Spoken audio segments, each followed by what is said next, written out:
이제 25강째입니다. 표현법에 대해서 정리를 해보겠습니다. 이번 25강에서는 특히 비유와 상징이라고 하는 우리가 너무나 익숙한, 그리고 수능에서도 비유와 상징 정도는 구별할 수 있어야 되거든요. 그래서 이 표현법의 대표로서 비유에는 직유, 은유, 의인, 이 3인방, 그리고 활료, 대유까지를 정확하게 여러분들이 개념을 잡을 수가 있어야 되고요. 그리고 비유하고 상징은 또 어떤 차이가 있냐, 이 정도는 여러분들이 아셔야 됩니다. 일단 우리 수능에서도 비유와 상징이 제일 많이 나오고 있거든요. 그러면 문학에서 이 비유와 상징이라는 게 왜 이렇게 중요한가, 여기에 대해서는 이제 여러 가지로 설명이 필요한데요. 한마디로 이 비유의 언어라는 것은요, 우리 일상생활에서도 많이 쓰이긴 하지만 특히 문학에서 쓰이는 이 비유법이라고 하는 것은 일상적인 통념 있잖아요. 우리가 흔히 막 쓰는 언어들이 너무 거칠단 말이에요. 그리고 너무 단순하고 너무 도식적인 특징이 있습니다. 우리 일상적인 언어들의 특성이에요. 뭐 기분이 찝찝하다, 오늘 죽을 뻔했다, 이런 것은 뭐 널리 쓰이긴 하지만 그런 것을 문학의 언어라고 하지 않거든요. 굉장히 섬세하고 미세하고 그리고 일상적으로 흔히 관습적으로 쓰는 그 언어의 틀 속에 갇혀 있단 말이에요. 그렇기 때문에 문학의 언어는 직설적으로 확 드러내서 아주 거칠고 맨날 쓰는 그런 것, 통상적인 언어, 그것이 지닌 그 도식적인 틀을 벗어나려고 노력을 하는 언어입니다. 문학의 언어는. 그러니까 문학의 언어는 우리가 일상에서 발견하지 못한 그 섬세한 어떤 의식의 차원들, 미세한 감각, 또 우리들이 미처 생각하지 못한 여러 가지 생동감 있는 이미지들을 간접적인 비유의 언어를 통해서 우리가 미처 생각하지 못했던 것까지도 화들짝 일깨워주는 언어를 쓴단 말이에요. 그러니까 이 비유와 상징이라고 하는 이 문학적인 표현법은요, 우리가 일상적으로 너무나 흔하게 쓰인 진부하고 캐캐묵은 그러한 언어의 틀을 확 벗어나가지고 우리를 정서적으로 더 새롭게 일깨워주고 또 새로운 자가, 깨달음의 세계로 안내를 해주기도 하는 언어거든요. 그래서 우리 인간의 의식이 시들시들해지고 또 새로운 차원의 세계를 상상한다거나 또 깨닫지 못할 때에는 이런 문학적인 언어의 신선한 비유와 상징의 언어를 딱 접하면은 새로운 정서나 어떤 새로운 생각, 새로운 깨달음의 세계로 우리가 안내받을 수가 있거든요. 그렇기 때문에 위대한 어떤 종교, 기독교든 불교든 간에 뭐 이슬람이든 간에 그 위대한 종교의 경전들의 언어는, 또는 성인들의 언어는 대부분 직설적인 어떤 언어 있잖아요. 뭐 해라, 뭐 이런 식으로. 물론 이제 너의 이웃을 사랑하라, 이런 것은 직설적이긴 하지만 대부분 우리를 감동시켜주는 언어는 굉장히 넌지시 견주어서 빗대어서 표현하는 이런 그 비유들, 그리고 여러 가지 뜻을 지닌 언어, 이게 상징이거든요. 이 비유와 상징의 언어를 훌륭하게 막 구사를 해서 잠든 우리의 뇌를 일깨워주고 또 그 시들시들해진 우리의 삶을 화들짝 일깨워주는, 정서적으로 또 인지적인 차원에서 우리를 확 이끌어주는 힘이 있다, 이 말입니다. 그래서 이번 25강에서는요, 일단 수능에서도 제일 많이 나오는 것이기 때문에 일단 비유가 뭐고 상징이 뭐냐, 이 개념을 확실하게 한번 잡아보기로 하겠습니다. 그러면 이제 우리 교재에 훌륭하게 다 설명이 돼 있지만 이제까지 해왔던 방식대로 압축적으로 제가 짤막하게 설명을 좀 해드리겠습니다. 242쪽에 보시면 거기에 빈칸이 있거든요. 거기에 제가 필기를 해드릴 테니까 간단하게 필기를 하면서 정리를 먼저 하는 게 좀 좋을 것 같아요. 그죠? 이 저번 강의에서도 제가 말씀을 드렸습니다. 정서나 주제를 드러내는 방식이 두 개가 있다. 그게 바로 하나가 직설적으로 드러내는 방식이 있고요. 직접적으로 드러내는 거죠. 그 다음에 두 번째는 간접적으로 드러내는 것이 있단 말이에요. 그래서 이 두 개 중에 더 많이 나오는 게, 우리가 더 이해를 잘 해줘야 될 게 간접적으로, 암시적으로 드러내는 거. 이게 중요하다고 그랬죠? 그래서 여기에는 간접적으로 드러내는 게 문학의 핵심이고 굉장히 풍부한 정서나 주제의식을 드러내는 데 적합하다. 그래서 모든 문학 작품은 간접적으로 세밀하게 드러내는 것을 말합니다. 간접적이면서도 구체적으로 드러낸다. 간접적이면서도 구체적으로 드러내는 게 문학의 핵심이다. 문학의 생명력이다. 그랬잖아요. 그래서 여기에는 첫 번째로 세 가지 방식이 있는데, 첫 번째가 빗대어가 있었고요. 또 두 번째로 완곡 우회, 돌려서 기분 나쁘지 않게, 감정 상하지 않게 드러내는 방식이 있고, 물론 빗대어도 완곡하고 우회적으로 드러내는 것 중에 하나에 속하긴 하지만 특히 이것은 비유나 빗대어가 아닌 방식도 있기 때문에 완곡하고 우회라는 항목을 설정을 했거든요. 그 다음에 말을 다 하지 않고 여운 있게 드러내는 방식을 우리가 다 간접적으로 정서나 주제를 드러내는 방식이다. 요거 한번 공부를 했잖아요. 그러면 여기서 비유와 상징이라고 하는 것은 특히 이 중에서 빗대어에 해당이 되는 거예요. 이미 다 강조를 했거든요, 제가. 이 빗대어 속에 지금 우리가 공부하고자 하는 비유가 있고, 그 다음에 우의가 있고, 유추도 있다. 요 이야기를 지난 강의 때 했잖아요. 간접적으로 드러내는 방식들이다. 근데 오늘 이 시간에는 25강의 이 비유와 상징 중에서 이제 비유를 다뤄야 되기 때문에 이 비유가 어디에 속하냐고 물으신다면 빗대어 속에 속한다, 이 말을 먼저 하는 것이고요. 이것 자체가 간접적으로 정서나 주제를 드러내는 표현 방식에 속한다. 이걸 먼저 이해를 하고 있어야 됩니다. 그러니까 무엇을 통하여 무엇을 간접적으로 또는 빗대어서 그 대신에 빗대어서 드러내면서 또는 간접적으로 드러내면서도 굉장히 구체적이고 세밀하게 드러내고 있다. 이런 말이 나오면 맞다. 이렇게 생각을 하셔야 돼요. 그러니까 드러내긴 드러내는데 간접적이면서도 구체적으로 드러낸다. 이 말이죠. 여기에서 비유를 우리가 살펴볼 건데요. 이 비유라는 것은 견줄 비자입니다. 그리고 이 유자가 깨우치다, 이르다, 말하다, to speak. 그러니까 견주어서 말하고 깨우치다. 요런 뜻이에요. 비유. 뭐 compare A to B 뭐 그런 거 있잖아요. A를 B에 견주어서 또는 빗대어서 말하다. 그렇게 빗대어서 견주어서 말함으로써 더 강력한 정서적인 지적인 자각에 이르게 한다는 뜻이거든요. 그러니까 말 그대로 정의를 내리자면 말하고자 하는 것을 그와 유사한 대상에 견주어서 빗대어서 표현한다. 이렇게 볼 수가 있다 이거죠. 비유라고 하는 것은. 그럼으로써 더 강력한 효과를 노릴 수가 있거든요. 그러니까 굉장히 언어 중에서는 수준 높은 겁니다. 우리가 일상적으로 하는 그 굉장히 거친 언어들 있잖아요. 단순하고 도식적이고 통념적이고 누구나 그냥 그 쓰는 말들 있잖아요. 굉장히 어휘가 단순하잖아요. 뭐 세계 여행을 두루 다녔다고 하더라도 그 사람 입에서 나온 어휘가 너무나 단순할 때는 과연 저 사람이 본 게 뭘까 할 정도로 굉장히 너무나 단순한 어휘를 구사할 때는 풍부한 경험을 갖고 있다 하더라도 전달력이 좀 약하죠. 근데 경험이 조금 부족하더라도 자기가 생각을 많이 해가지고 섬세한 언어를 구사를 하게 되면은 그 속에 굉장히 구체적인 이미지라든가 다른 것을 끌어와가지고 생생하게 표현을 해낼 수 있다면 듣는 사람의 입장에서는 굉장히 저 사람이 굉장히 많은 느낌과 생각과 어떤 자각력을 지니고 있구나. 그것을 탁 알 수가 있는 것이죠. 여기서 이제 그 비유의 힘이 느껴지는 것이죠. 어쨌든 이 비유가 성립이 되려면요. 말하고자 하는 것이 있어야 되고 그 말하고자 하는 걸 표현하기 위해서 끌어들인 다른 대상이 있어야 돼요. 이렇게 견줄 만한 대상이 있어야 되거든요. 그것을 우리가 여러분들이 중학교 때부터 많이 배워왔던 원관념과 보조관념이라고 하거든요. 원관념이 바로 본래 말하고자 한 대상이나 의도를 말해요. 본래 말하고자 하는 게 있고요. 이 본래 말하고자 하는 것을 말하기 위해서 더 구체적이고 더 생생하게 느껴진다고 생각하는 대상을 끌어왔어. 그 끌어온 것을 보조관념이라고 하는 거예요. 그러니까 A를 말하기 위해서 견주거나 끌어온 대상이 보조관념이다. 그러니까 비유가 되려면 원관념과 보조관념이 있어야 되는 것이거든요. 이게 이제 상징하고 차이입니다. 비유와 상징의 차이가 있거든. 그러면 이 비유에 제일 대표적인 게 이제 직유가 있어요. 그 다음에 은유가 있고, 그 다음에 의인이 있단 말이에요. 그 다음에 환류가 있고, 그 다음에 대유법이 있는데, 실제 수능에서는요, 직유와 은유의 차이가 뭐고, 은유와 의인의 차이가 뭐고, 뭐, 의인과 환류의 차이가 뭐고, 뭐, 대유와 환류의 차이가 뭐냐, 이렇게 묻지 않습니다. 여러분들 조심해야 됩니다. 그러니까, 우리가 이제, 비유법의 3인방 하면은 이 세 가지를 말하거든요. 이 직유, 은유, 의인법이에요. 이게 비유의 3인방이에요.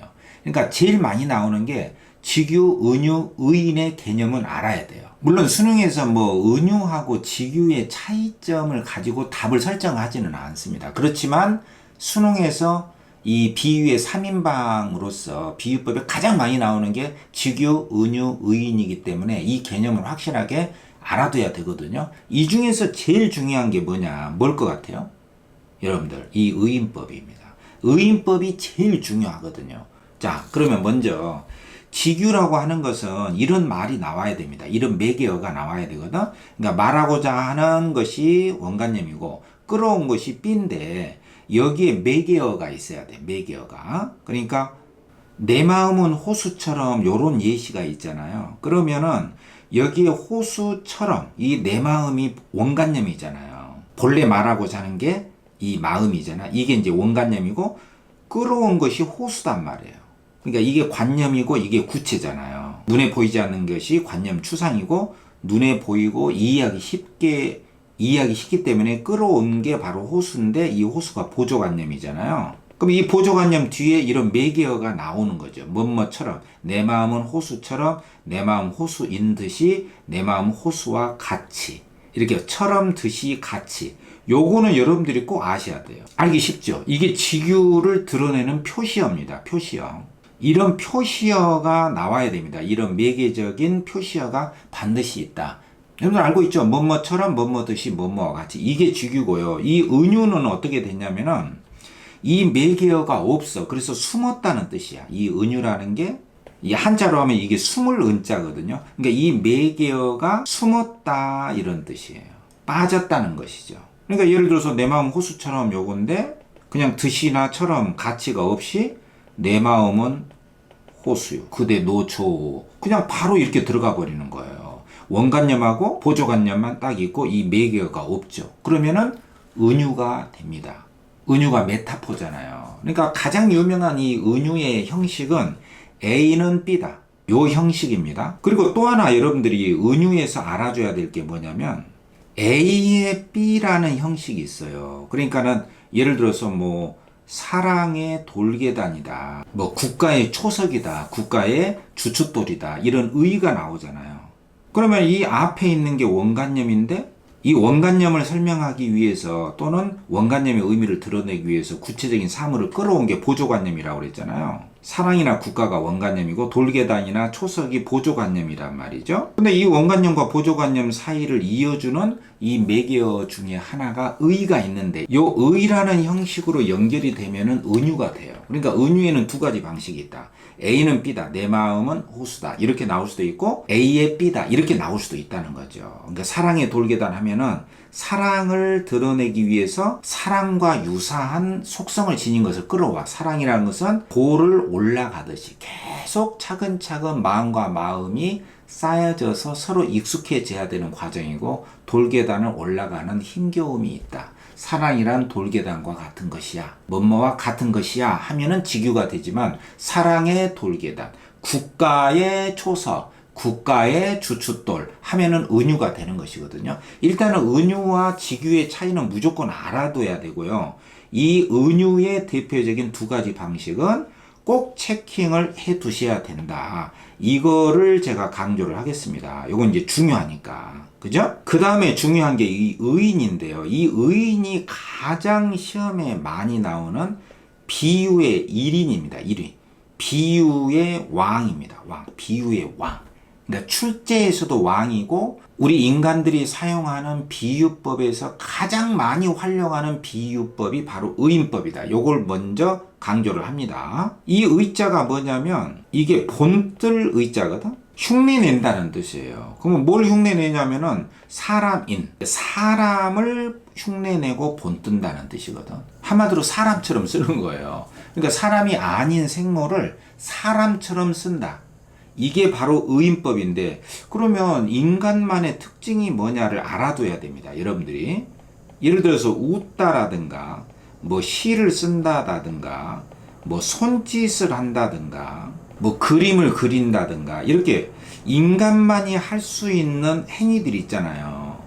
이런 것을 인간이 아닌 생물체가 했다. 예를 들어서 새가 웃는다거나 새가 뭐 허공에 시를 쓴다거나 뭐 새가 허공에다가 그림을 그린다거나 또는 뭐 강아지가 오라고 손짓을 한다거나 강아지가 웃는다거나 요런 것은 생물체 중에서도 인간이 아닌 생물체들이 인간처럼 한다. 그래서 의인화라고 하는 것이에요. 근데 여러분들이 생각할 때 여기서 웃다 뭐 이런 것은 과연 인간만이 하나? 강아지도 뭐 웃다. 그럼 강아지도 웃을 수 있는 거 아닌가? 근데 여러분들 이 강아지가 안면 근육을 움직여 가지고요. 진짜 이렇게 내가 가니까 강아지가 이렇게 하면서 이렇게 하는 것까지는 좋은데 과연 인간처럼 웃을 수 있는가? 웃는 거 봤습니까? 강아지가? 그러니까 웃으려면은 제가 이렇게 웃잖아요. 이렇게 안면 근육을 움직여 가지고 이렇게 웃잖아요. 근데 강아지가 안면 근육을 움직여 가지고 이렇게 와 내가 가니까 이렇게 막 핥히면서 뭐 이렇게 안면 근육을 움직여 가지고 뭐 이런 식으로 웃는 거 봤어요? 돼지가 웃는 거 봤습니까? 안 웃거든요. 못 웃어요. 그러니까 웃는다는 것은 인간만의 어떤 고유한 특징입니다. 물론 그 돼지 같은 경우에 뭐 신장기업 한 집에 가보면은 이렇게 뭐 젓가락으로 이렇게 돼지 머리 이렇게 딱 꼽아놔가지고 돼지가 싹 웃는 그런 것을 연출하는데 그건 일부러 하는 것이고 돼지가 주체적으로 안면 근육을 움직여가지고 웃는 모습을 연출할 수가 없어요. 어떤 동물도 그렇게 못합니다. 호랑이, 사자, 토끼, 뱀 할 수 없죠. 절대로 못합니다. 그래서 여러분들이 웃는다거나 시를 쓴다, 손짓하다 요런 것들은 인간만의 고유한 특징이다. 그래서 생물체 중에 인간만이 하는 어떤 행위를 할 때는 의인법을 의인화했다 이렇게 말을 하고요. 이 의인화를 다른 말로 대상의 인격을 부여하다 이런 말을 합니다. 의인법에 쓰는 말이에요. 그러니까 사람이 아닌 생물체 대상에 사람의 격을 부여했다. 인격이라고 하는 것은 사람의 틀입니다. 사람의 프레임, 인격이거든요. 사람처럼 표현했다는 뜻이에요. 그리고 의인법에 쓰는 정말 중요한 용어가 있어요. 그게 뭐냐면은 대상을 주체적 의지를 지닌 존재로 표현했다. 그러니까 대상이 있는데 사람이 아닌 대상, 생물이 있는데 주체적 의지를 지닌 존재로 표현했다. 이 말을 쓰거든요. 선지에 보면 이 말이 많이 나와요. 그러면 여기서 주체적 의지라고 하는 이 말은 인간에게만 쓰는 거예요. 물론 동물에게도 주체적 의지를 쓸 수 있지 않아요. 이렇게 말을 할 수 있을지도 모르겠지만 이 주체적 의지라고 하는 것은 인간에게 쓰는 말입니다. 어떤 주체성, 주체적 의지 이런 말은 인간에게만 쓰는 말이거든요. 그래서 의인법에 해당하는 선지의 용어들의 대표적인 게 뭐냐면 대상의 인격 부여, 대상을 주체적 의지를 지닌 존재로 표현했다. 이 두 개를 꼭 기억을 해줘야 됩니다. 그러면 여기서 이 네 번째 환류라는 게 나오는데 여러분들 여기서 좀 조심해서 들어야 됩니다. 의인과 환류라고 하는 것은요. 수능에서 의인과 환류를 구별해라 이런 문제는 나오지는 않지만 여러분들이 한 번쯤은 꼭 알고 있어야 되거든요. 이 환류는 뭐냐면 표현하고자 하는 게 무생물이단 말이에요. 예를 들면 벽이라든가 이런 거 있죠. 콘크리트 무생물이잖아요. 바위 이런 거 있잖아요. 또는 뭐 하늘 이런 게 있잖아요. 이런 건 무생물이거든요. 적어도 어떤 그 세포 조직이나 어떤 신경세포라든가 이러한 감정과 생각을 지닌 어떤 생물체들이 지닌 독특한 그러한 의식적인 세포나 신경 조직이 없단 말이에요. 바위나 하늘, 벽 같은 것은 그렇죠? 근데 이러한 무생물을 마치 살아있는 생물처럼 생명을 가진 생물처럼 표현한 것이에요. 뭐 이 생물이 단세포든 뭐 아메바나 이런 애들처럼 단세포든 우리 인간처럼 고등한 굉장히 복잡하게 발달한 뇌 신경세포 뭐 뉴런들의 조직으로 연결된 시냅스로 굉장히 복잡하게 연결이 돼 있잖아요. 가장 진화된 생물체든 간에 우리 인간도 생물이잖아요. 하여튼 어떤 존재이든 간에 살아있는 생물처럼 표현을 해. 무생물인데 생물처럼 표현해. 예를 들면 벽이 숨쉰다. 어떻습니까? 이 무생물을 살아있는 생물처럼 표현했잖아요. 그러면 환류가 돼요. 또는 뭐 전철이나 기차 같은 거. 얘네들도 무생물이잖아요. 사람들을 토해냈다. 마치 생물처럼. 그러면 요게 바로 이제 환류적인 표현법이라고 하거든요. 그러면 이렇게 무생물을 생물처럼 표현한 환류법에 쓰는 멘트가 있어요. 선지의 멘트가 뭐냐면은 대상에 생명력을 부여했다. 대상을 생명력 있는 존재로 표현했다. 이 말을 딱 쓰는 거예요. 근데 여러분들이 여기서 좀 조심해 줘야 될 것이 있는데 그게 뭐냐면요. 잘 들으세요. 대상을 생명력 있는 존재로 표현했다. 이 말은요. 여기 나온 이 말 있죠. 대상에 인격을 부여했다. 대상을 주체적 의지를 지닌 존재로 표현했다. 이게 뭐라고 그랬죠? 이게 의인법이죠. 그죠? 대상에 살아있는 생물체인데 사람 아닌 생물체를 사람처럼 표현했다. 사람을 본떴다. 이게 의인법을 드러내는 멘트다고 그랬잖아요. 인격 부여 주체적 의지를 지닌 존재로 표현했다. 근데 여기 환류법은 무생물인데 생물처럼 표현했어. 꼭 인간이 아니더라도 어떤 짐승처럼 표현했다. 기차가 사람을 토해냈다거나 벽이 숨을 쉰다거나 이런 건 꼭 사람이 아니어도 무생물을 생물처럼 표현한 것이잖아요. 그러면 환류에 쓰는 멘트가 뭐라고 그랬죠? 바로 여기 대상을 생명력 있는 존재로 표현했다. 이 말을 쓰는데 이 환류에 쓰는 이 멘트는 의인법에도 해당이 돼요. 다시 말하면 대상을 생명력 있는 존재로 표현했다. 이 말은 의인법에도 쓸 수 있는 말이라는 뜻이죠. 환류에도 쓸 수가 있고 의인에도 쓸 수가 있는 말이야. 이 대상을 생명력 있는 존재로 표현했다. 이 말은 그 정도로 환류하고 의인에 두루 쓰는 말이다. 그러나 대상에 인격을 부여했다. 주체적 의지를 지닌 존재로 표현했다. 이 말은 의인법에만 쓰는 말이에요. 요걸 잘 구별을 해야 됩니다. 그러면 이제 남는 문제가 뭐가 있냐면 이런 경우에는 환류냐 의인이냐가 이제 좀 모호해지는 경우가 있습니다. 예를 들면 이거 조금 지저분하게 화면이 돼버렸는데요. 좀 양해하시고요. 자 보세요. 예를 들면 이런 것이죠. 아까 여기 있었잖아요. 벽이 숨이 쉰다라거나 기차가 사람들을 토해냈다라고 한다거나 이런 것은 무생물을 생물처럼 어떤 짐승, 사람 아니지만 짐승처럼 또는 생물체들이 하는 생명력 있는 존재로 표현했잖아요. 그래서 환류가 됐는데요. 만약에 이렇게 쓰면 어떨까? 벽이 제 몸에 실을 쓴다. 또는 벽이 웃는다. 또는 뭐 벽이 손짓한다. 또 기차가 헐떡이며 술 취한 사람처럼 다가왔다. 이 정도 되면은 이게 어떻게 되는 거죠? 당연히 이 무생물인 벽이나 기차를 생물체처럼 썼는데 생물체 중에서도 인간만이 할 수 있는 행위로 썼어. 그러면 이게 환류예요? 의인이에요?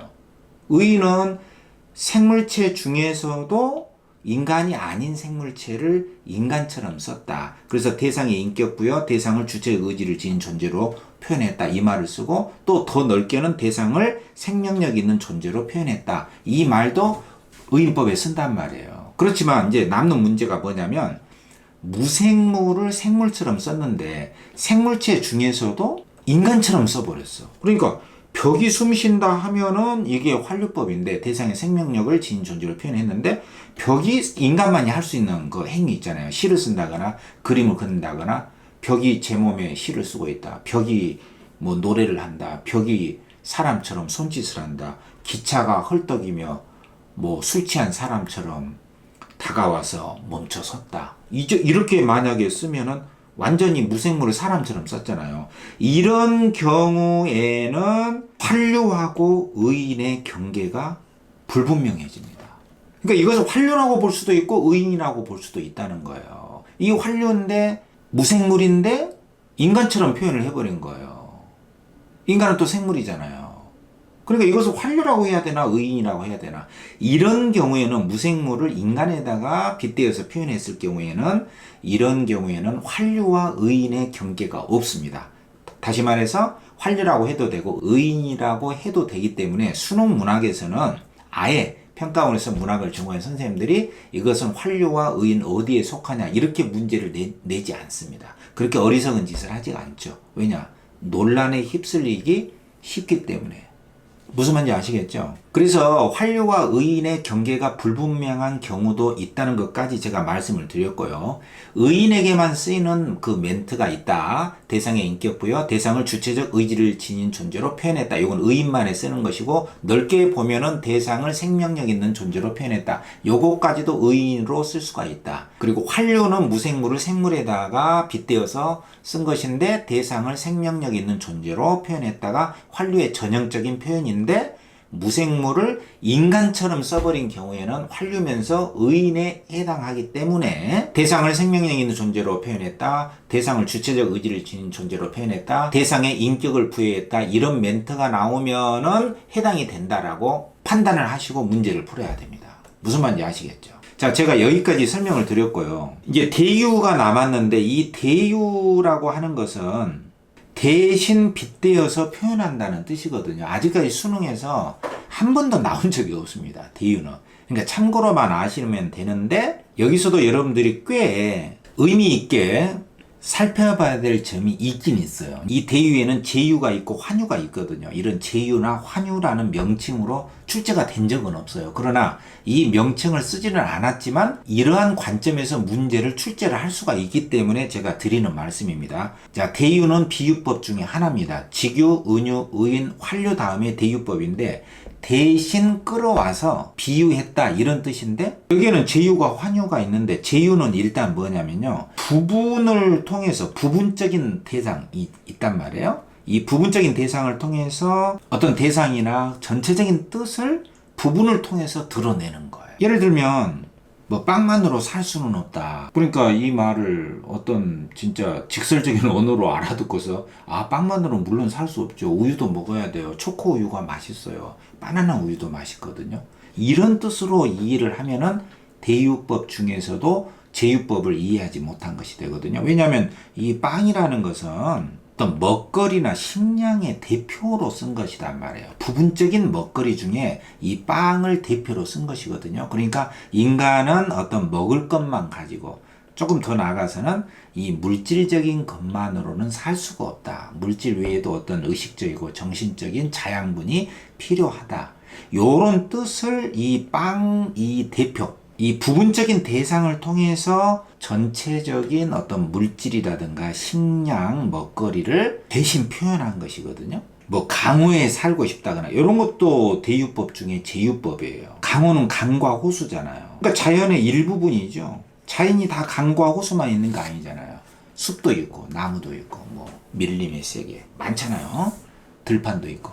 근데 그 중에 하나인 부분의 대상인 강과 호수나 이 빵 같은 걸 통해서 전체적인 대상을 딱 떠올릴 수 있고 대신해서 표현해 준 거. 요게 바로 대유법이라고 이해를 하시면 되고요.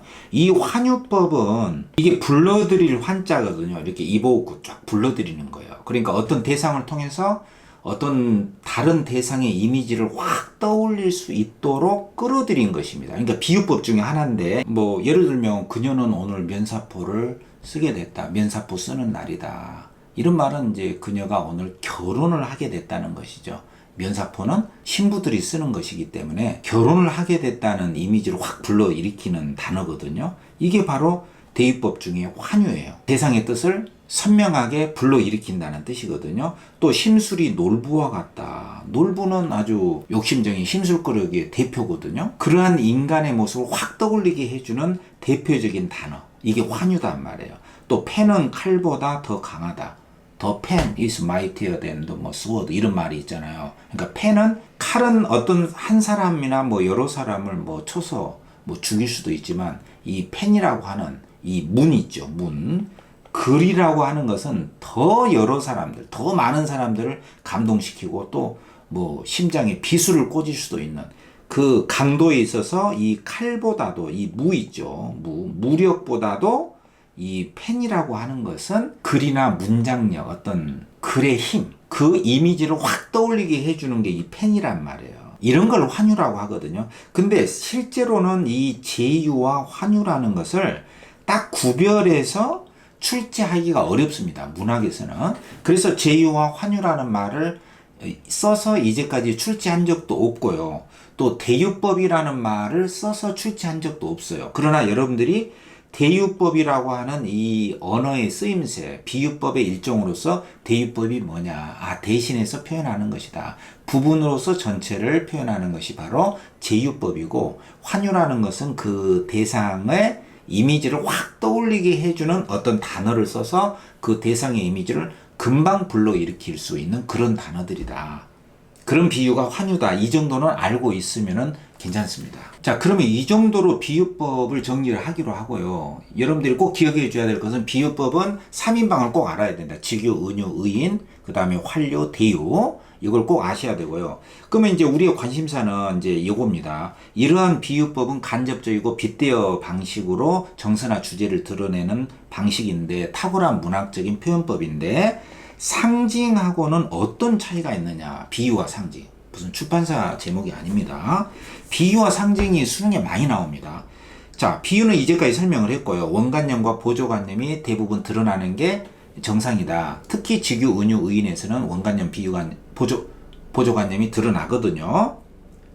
근데 이 상징이라고 하는 것은요, 심볼인데 이 원관념과 보조관념 중에서 원관념이 안 나오고요, 이 보조관념만 나와요. 예를 들어서 뭐 별을 노래하다. 그러면 이 별은 뭐냐면은 노래하는 것인데 이 별이 과연 뭘까? 그럼 뭐가 별이다? 이렇게 별이 B라고 하면은 이 별에 해당하는 원래 관념이 뭐냐? 이게 안 나왔단 말이에요. 그러니까 별은 보조관념이 셈이죠. 근데 이 보조관념으로 나온 이 별이 다른 비유법들하고 다른 점이 뭐냐면은 이 별이라고 하는 단어 속에 여러 가지 의미가 함축이 돼 있어요. 그러니까 노래하고 싶은 대상으로서의 별이 뭐냐면은 내가 추구하는 소망도 될 수도 있고요, 뭐 희망이 될 수도 있고요, 지향하는 것이 될 수도 있고, 추구하는 것이 될 수도 있고, 뭐 이제까지 이루어보지 못한 꿈이 될 수도 있고, 여러 가지 뭐 직업이 될 수도 있고, 그 외에 여러 가지 화자가 또는 글쓴이가 지향하는 기타 등등의 그 모든 것이 별이 되는 것이에요.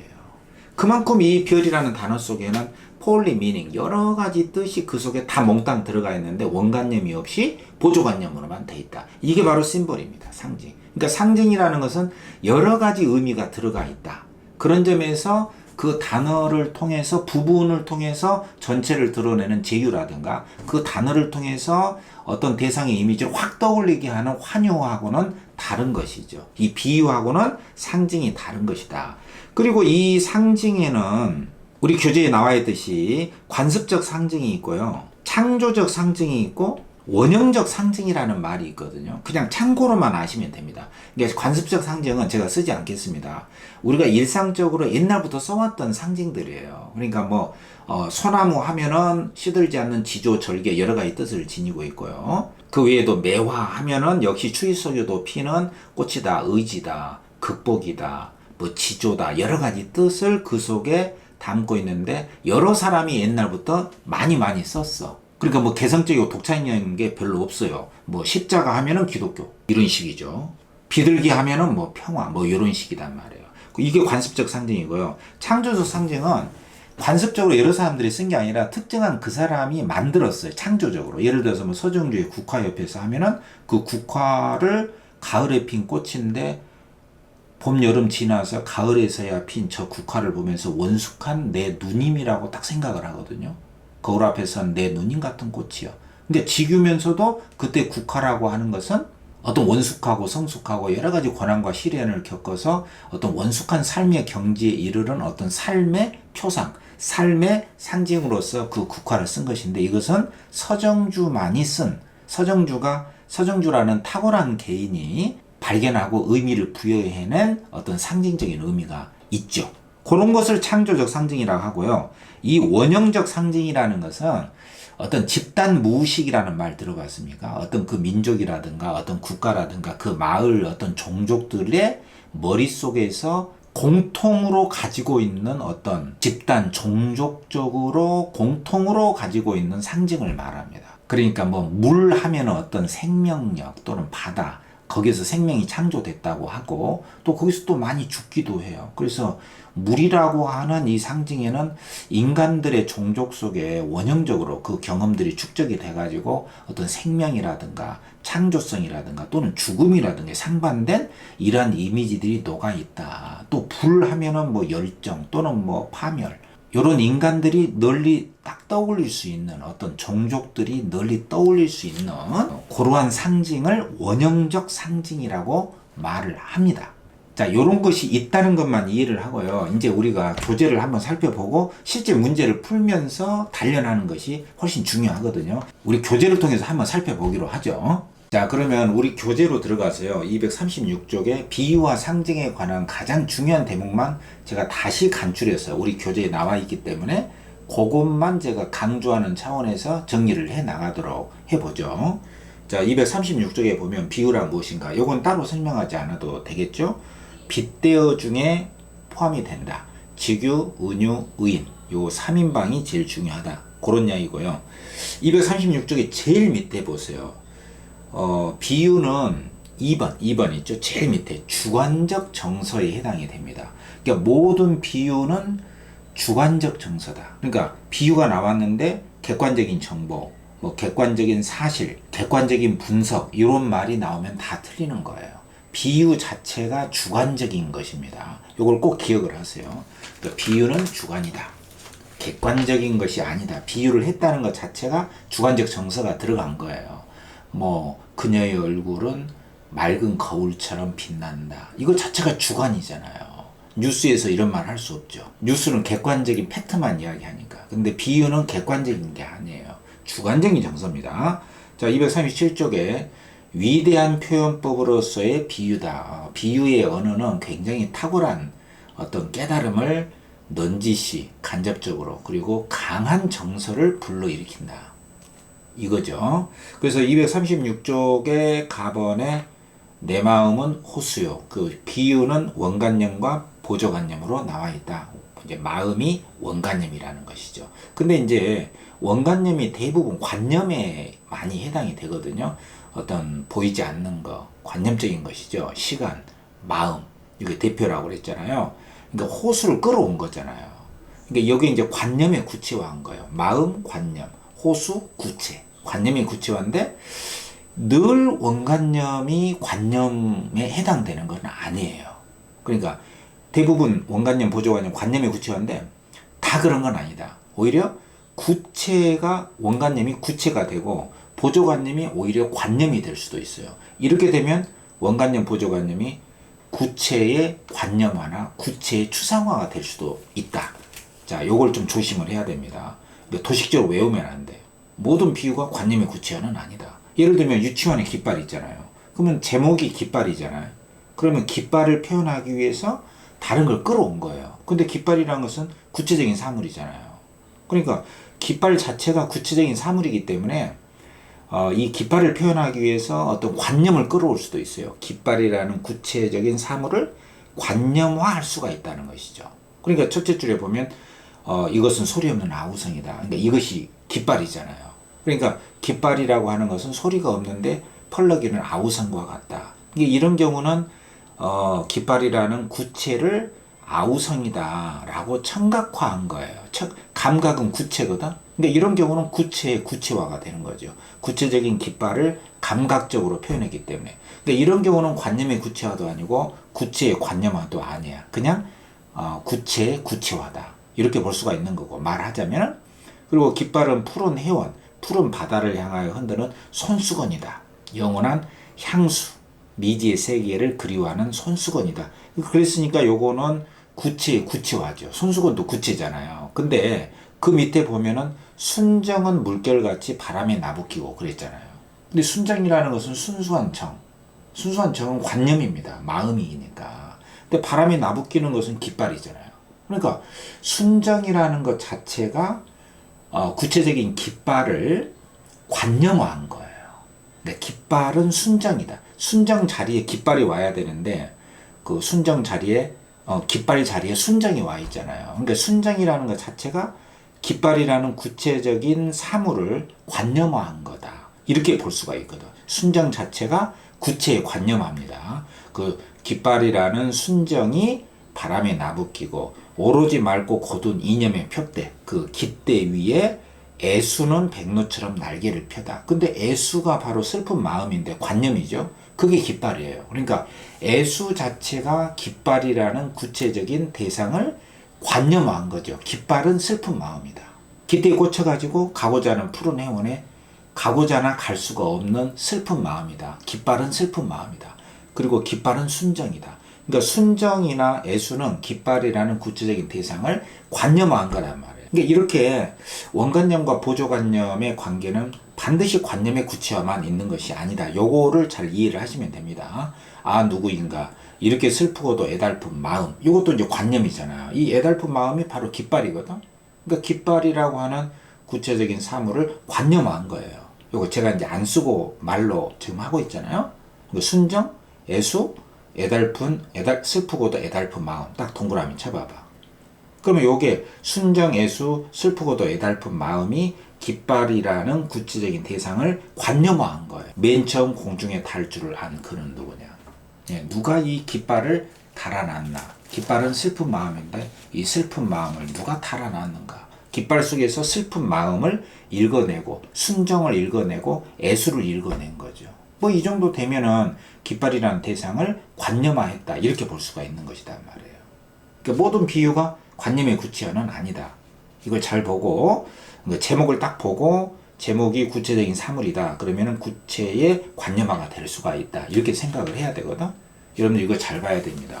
구체냐, 관념이냐, 또는 추상이냐, 이 구체와 관념, 추상 이 관계를 잘 이해를 해야 된다. 이게 굉장히 중요한 거거든.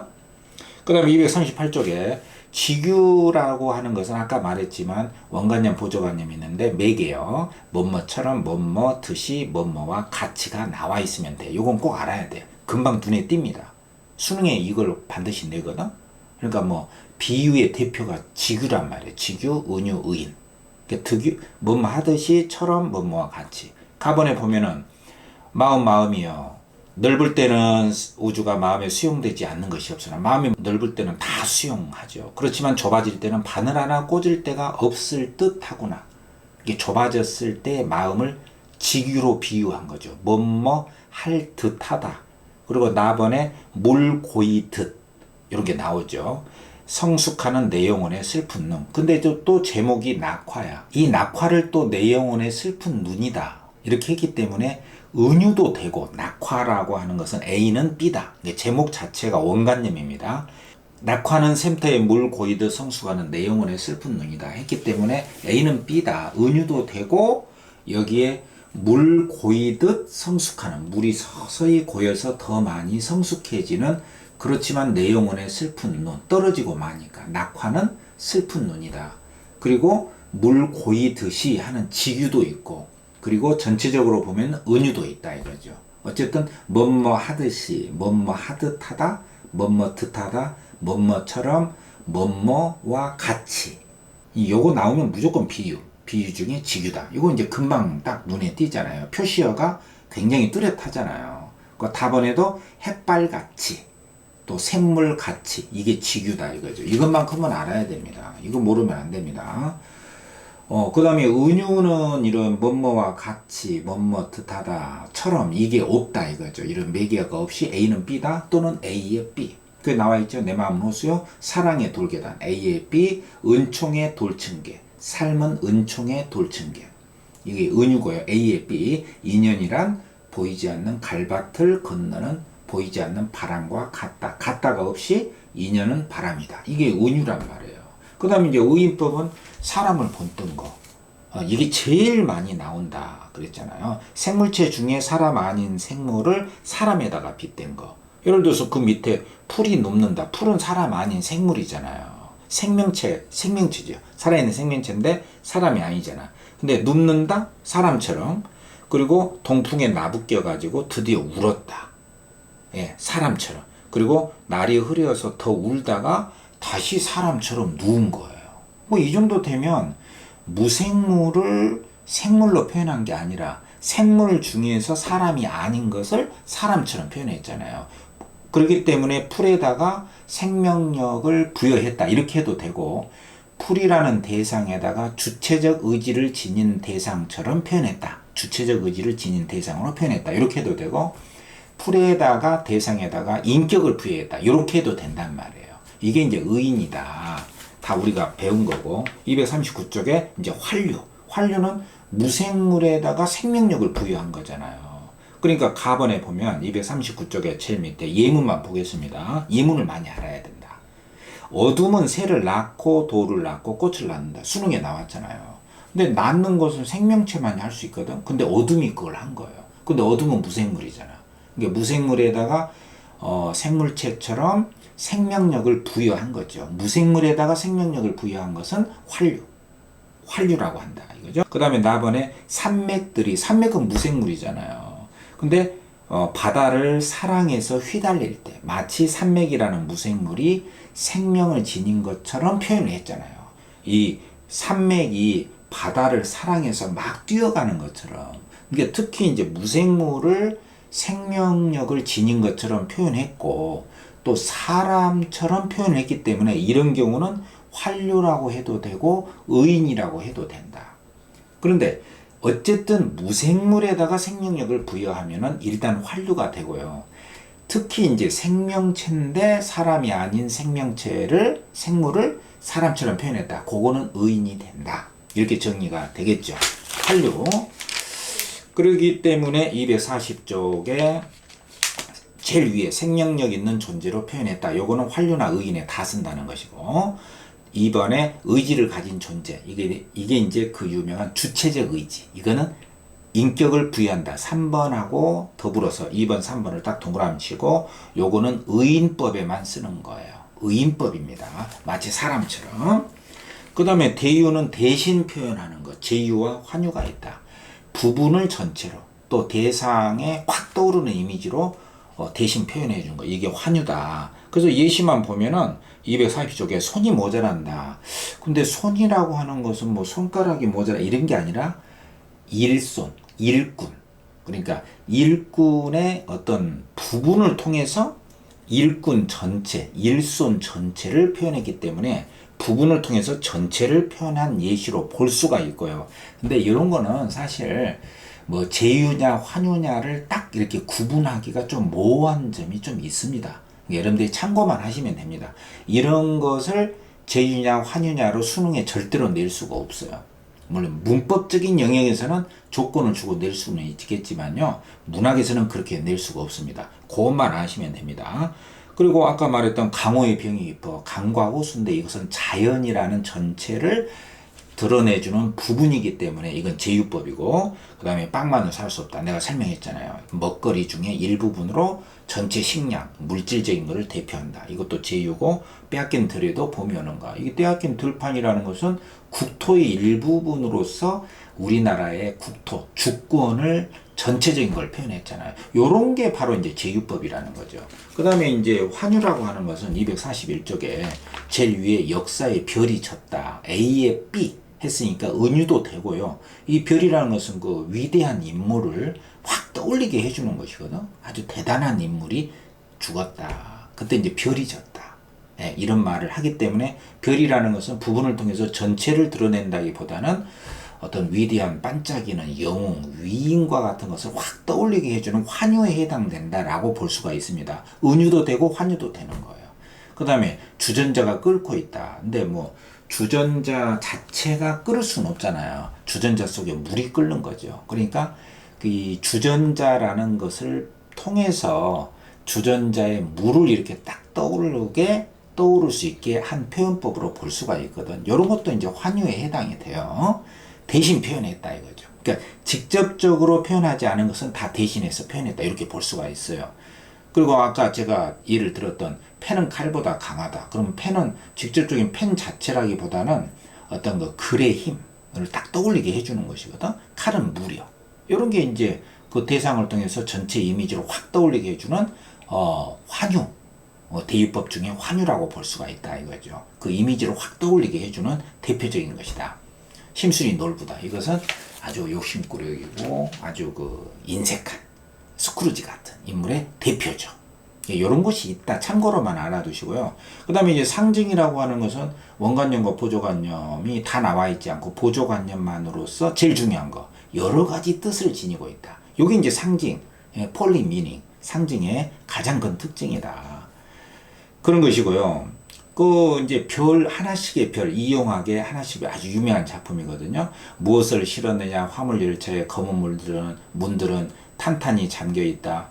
화물차를 타고 가면서 화자가 느끼게 되는 그 정서를 표현한 것이거든요. 유랑민의 슬픔입니다. 바람 속을 달리는 화물열차의 지붕 위에서 우리 제각기 드러누워 한결같이 쳐다보는 하나씩의 별. 화물차에 드러누워서 밤하늘에 별을 쫙 보는 거예요. 근데 그 별이라고 하는 것은 실제의 어떤 물질적인 별이라기보다는 제각기 각각이 드러누워서 한결같이 바라보는 하나씩의 별이 있다 이거죠. 그러니까 밤하늘의 어떤 북극성 그거를 지시하는 게 아니라 자기 마음 속에 있는 각각의 마음 속에 들어있는 하나씩의 별을 보는 거예요. 그러니까 별을 본다는 것은 자기 내면 속에 있는 어떤 희망이 될 수도 있고 소망이 될 수도 있고 어떤 자기 마음에 품고 있는 어떤 의지가 될 수도 있고 어떤 그 미래에 대한 어떤 어떤 전망일 수도 있고 여러 가지 뜻을 담고 있는 것이거든요. 어떤 지시적인 의미가 아니잖아요. 그 제일 마지막에도 우리 제각기 드러누워 한결같이 쳐다보는 하나씩의 별. 그러니까 제각기 드러누워서 각각의 사람들이 자기 마음속에 있는 하나씩의 별이 있다 이거죠. 그 별이 무엇인가? 여러 가지 의미가 농축이 돼 있죠. 요게 상징이다 이겁니다. 그리고 이제 242쪽에 보면 상징은 관습적인 옛날부터 전해 내려오는 뭐 그렇게 창조적인 상징이 아닙니다. 관습적으로 내려온 상징이 있고 개인이 아주 독특하게 쓴 창조적 상징이 있고 원형적인 상징, 그 종족이나 어떤 우리 인류가 대부분 옛날부터 오랫동안 지녀왔던 그 여러 가지 단어 속에 들어있는 여러 가지 의미를 담은 바로 그거. 그게 바로 이제 원형적 아크타입이라고 하거든. 원형적 상징이라고 합니다. 물, 불, 나무. 그 속에 여러 가지 의미를 떠올리게 돼. 인간이라는 종족은. 이걸 이제 원형적 상징이라고 한다. 이 정도만 알고 있으면 됩니다.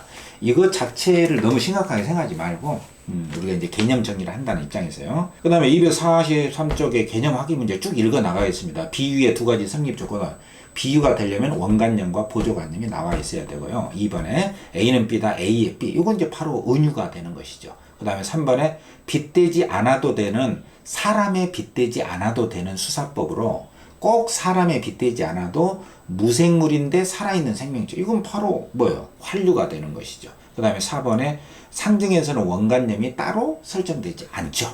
보조관념만으로 여러 가지 의미를 드러내고 있다. 그 다음에 5번에 오랫동안 사용되어 온 상징, 그 사회에서 관습적으로, 이게 바로 이제 관습적 상징이 되는 것이거든요. 그 다음에 2번에 비유법이 무엇일까? 백석의 여승에 보면은 산절의 마당귀에, 마당의 한 귀퉁이에서 여인의 머리오리, 머리털이 되겠죠. 머리털이 물방울처럼 눈물 떨어지듯이 머리털을 착 자르면서 물방울 같이, 바로 이게 같이처럼 듯이 바로 직유가 되는 것이죠. 물방울처럼 머리털이 떨어진 날, 어떤 여자가 자기 머리털을 자르고 여승이 되어갔다 이거죠. 뭐뭐 하듯이, 뭐뭐와 같이, 이게 직유고. 2번에 민들레의 연가, 사랑의 노래. 꽃이만한 행복을 이마에 얹고, 누가? 민들레. 항상 제목을 잘 보셔야 됩니다. 제목이 바로 원관념이에요. 그러니까 민들레가 구체적인 생명체죠.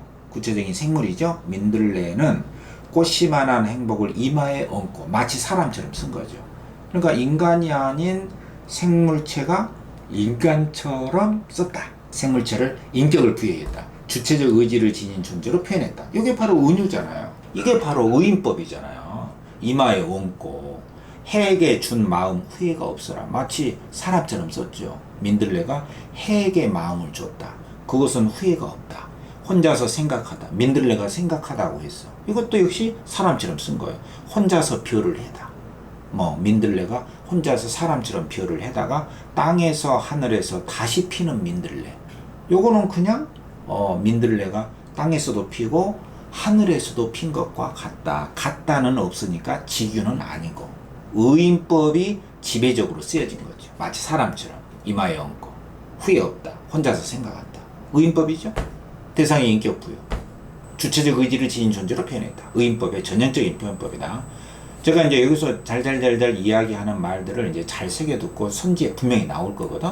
그 다음에 3번에 아우의 인상화에 보면은 붉은 이마에 싸늘한 달이 어리어서 우리 아우의 인상이, 아우의 얼굴은 슬픈 그림이다. A는 B다.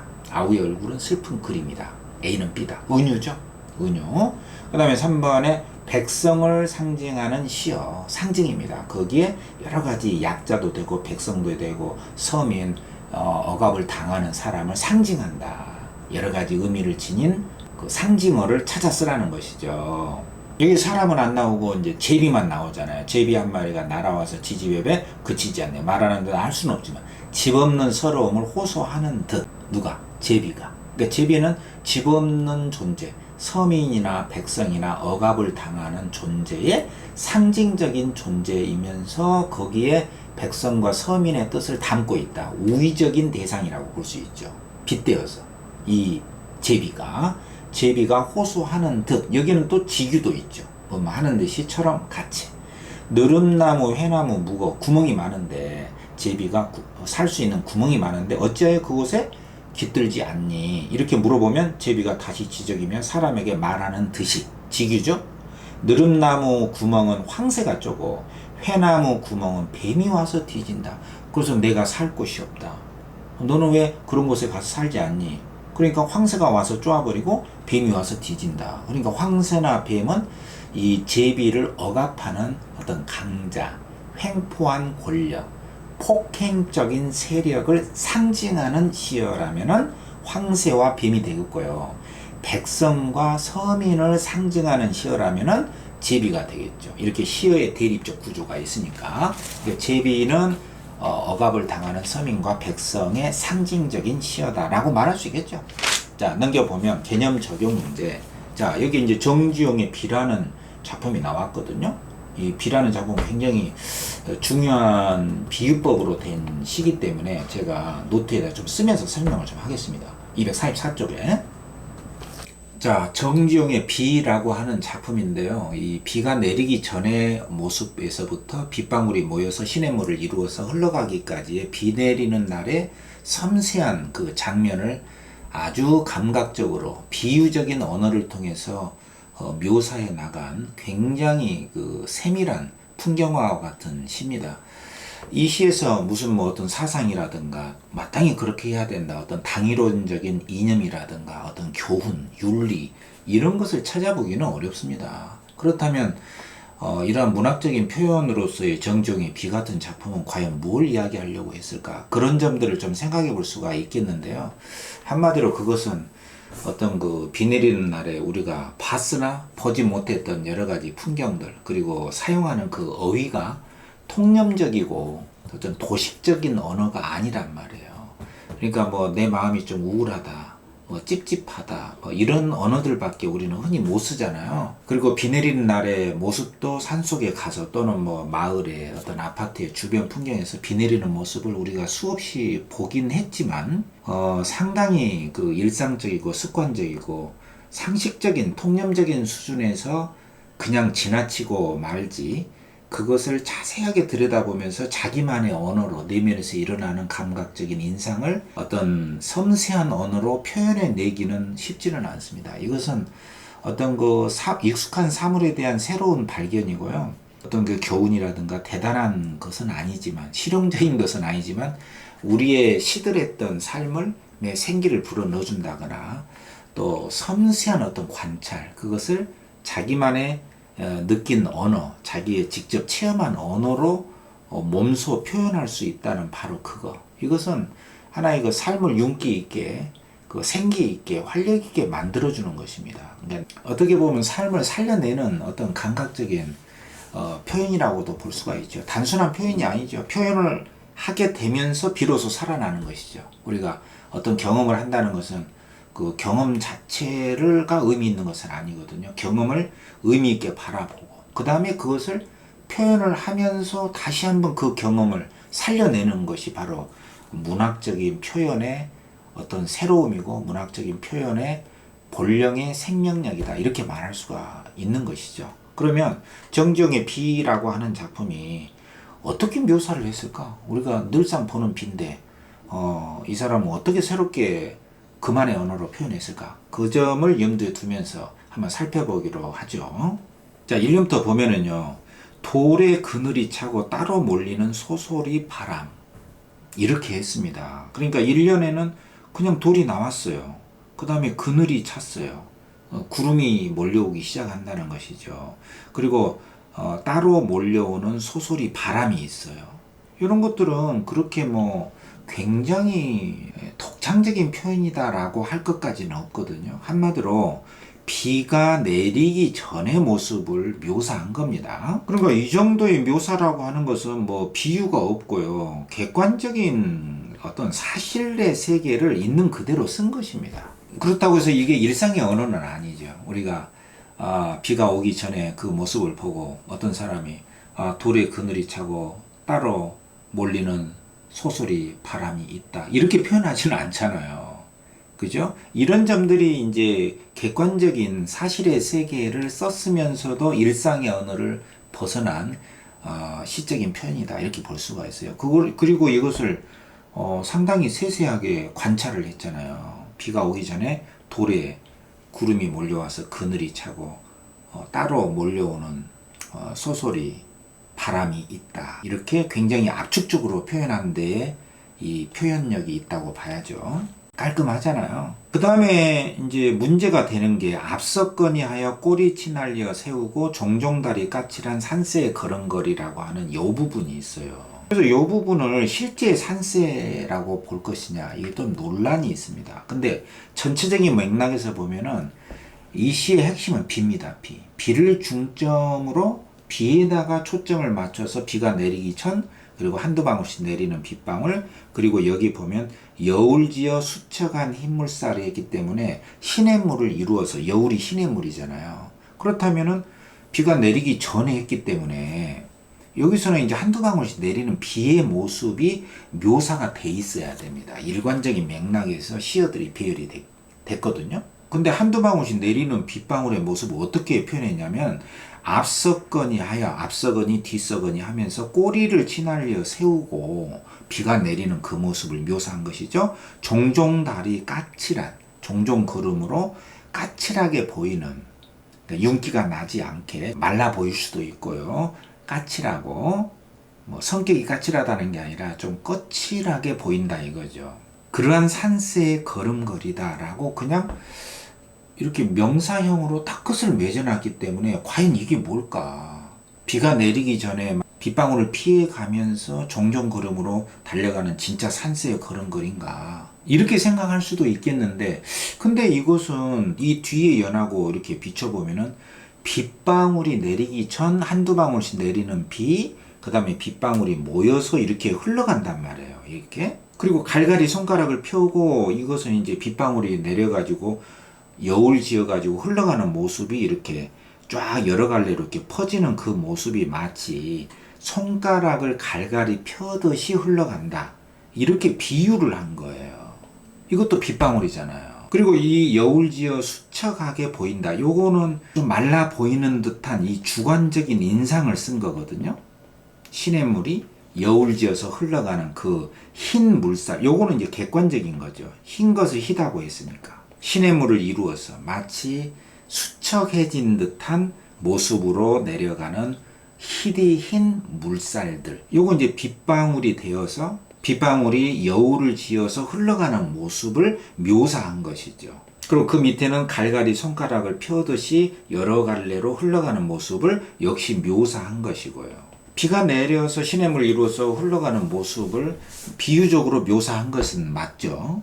그렇다면은 이 문제가 되는 이 부분을 어떻게 해석을 해야 될 거냐. 역시 비라는 것을 떠날 수는 없습니다. 이렇게 볼 때는 이 꼬리를 치날려 세우고 이것도 빗방울이 한두 방울씩 이렇게 내린다고 생각을 한번 해보세요. 이렇게 한두 방울씩 이렇게 내리는데 땅에 떨어져서 이렇게 토도토독 튕긴다. 이게 지지직 내리면서 지지직 내리면서 토도독 땅에 튕기면서 이렇게 빗방울이 한두 방울씩 내리면서 땅에 다다닥 다다닥 튕기면서 가는 튕기는 그 모습이 흙바닥에 타다닥 튕기는 그 모습이 꼬리를 치날려 세우고 다다다다다닥 달려가는 마치 빗방울이 내리는 모습이 땅에 튀기면서 비가 내리는 그 모습을 종종 걸음으로 달려가는 까칠한 산새의 걸음걸이와 같다. 라고 비유적으로 묘사했다라고 볼 수가 있거든요. 비를 중심으로 보기 때문에. 그러니까 이 앞에 부분은 비 오기 전이라고 한다면은 요 두 부분은 3, 4형 같은 경우는 한두 방울씩 내리는 빗방울의 모습을 묘사한 것이다. 이렇게 볼 수가 있다 이겁니다. 그리고 뭐 어떻게 보면은 꼬리를 치날려 세우고 비가 내리니까 종종 걸음으로 산새가 걸음걸이를 하면서 가고 있다. 이렇게 볼 수도 있습니다. 그렇지만 일관되게 비라는 관점으로 보면은 빗방울이 내리는 그 모습을 꼬리를 치날려 세우고 다다다닥 이렇게 떨어지는 빗방울이 종종 걸음으로 달려가는 까칠한 산새의 걸음걸이와 같다. 이렇게 어떤 맥락상의 일관성으로 해석할 수가 있다 이겁니다. 이렇게 보면은 비유적 묘사가 되거든요. 이런 점들을 한번 생각해 볼 수가 있고요. 그리고 이제 아까 봤듯이 시냇물을 이루어서 여울지어서 흘러가는 그 모습이 조금 말라진, 사람으로 치자면 좀 수척해진 흰물살이다. 이렇게 주관적인 이미지를 또 묘사적으로 썼고요. 멎은 듯 새삼 돋는 빛나치다. 또 이렇게 썼어요. 빛나치라는 말은 상당히 그 새로운 언어죠. 이것도 역시 비기 때문에 빗줄기의 낯이다. 이렇게 보는 게 좋을 것 같아요. 비의 얼굴이다 이거죠. 비의 낮바닥. 정지용이 쓴 언어죠. 그러니까 비가 멈췄다가 시간의 흐름이죠. 한두 방울씩 내렸다가 비 오기 전에 돌에 그늘이 차고 한두 방울씩 이렇게 내리는 그 모습을 꼬리 치날려 세우고 다다닥 떨어지면서 달려가는 산새의 까칠한 산새의 걸음걸이와 같다. 그리고 여울지어서 손가락 펴듯이 이렇게 흘러가는 그 모습. 그리고 잠시 멈췄다가 새삼 돋는 빛나치다. 다시금 떨어지는 비의 얼굴이다. 라고 또 비유적으로 비가 내리다가 멈췄다가 다시 돋는 비의 얼굴이다. 라고 했기 때문에 요것도 비유적으로 묘사를 한 거예요. 다시금 떨어진다. 그리고 제일 마지막에는 붉은 잎잎에 소란스럽게 밟고 간다. 소란스럽게라는 것은 상당히 그 비가 내리는 붉은 이파리에, 붉다는 것 자체가 시각적인 이미지고 붉은 이파리들의 비가 내렸다가 멈췄다가 다시금 빗줄기들이 떨어지면서 비의 얼굴을 내보이는 것 같고 붉은 이파리들의 소란스럽게, 요건 이제 청각적 이미지죠. 마치 비들이 소란스럽게 붉은 이파리들을 밟고 간다. 마치 사람처럼 또 표현한 거죠. 의인법을 활용해서 또 비유적으로 묘사했다라고 볼 수가 있습니다. 그러니까 여기에 굉장히 시각과 청각, 의인법까지 해서 다양한 감각적 이미지가 있고요. 마지막 연까지 일관되게 비 내리는 날의 모습을 시간의 흐름에 따라서 표현하고 있음을 우리가 주목할 수가 있는 것이죠. 굉장히 깔끔하게 비 내리는 날의 그 모습을 비유적으로 묘사해낸 정지용의 시입니다. 여기 전반부에는 객관적인 묘사도 있고요. 이 묘사라고 하는 부분이 객관적인 묘사도 있고 또 이렇게 한두 방울씩 내리는 그 빗줄기들의 모습을 마치 꼬리를 치날려 세우고 달려가는 산새의 걸음걸이와 같다. 이렇게 비유적으로 묘사를 한 경우도 있고 또 여울지어 수척한 흰물살이다. 여기에 또 주관적인 묘사도 있는 것이죠. 흰물살은 또 객관적인 묘사죠. 수척하는 주관적인 이미지가 들어가 있는 것이죠. 좀 수척한 것 같다. 또 갈갈이 손가락을 펴고 요거는 이제 사람에다가 비유한 거예요. 시냇물들이 마치 손가락을 펴듯이 흘러가고 있다. 요것도 비유적인 묘사입니다. 멈췄다가 다시금 떨어지는 비의 얼굴이다. 이것도 비유적인 묘사가 되겠고요. 붉은 잎집 소란이 밟고 간다. 이것도 의인화해서 비유적으로 묘사를 한 거예요. 그러니까 이 시 속에는 객관적이고 주관적이고 비유적이고 사실적인 묘사 또 시간의 흐름 이런 것들이 비를 중심으로 다 초점화되면서 섬세하게 묘사가 이루어지고 있음을 우리가 확인할 수가 있는 것이죠. 자, 그러면 이걸 토대로 우리 교재에 있는 문제를 한번 보면은요. 244쪽에 1번에 있죠. 위의 시에 대한 설명으로 적절치 않은 것은 이렇게 했죠.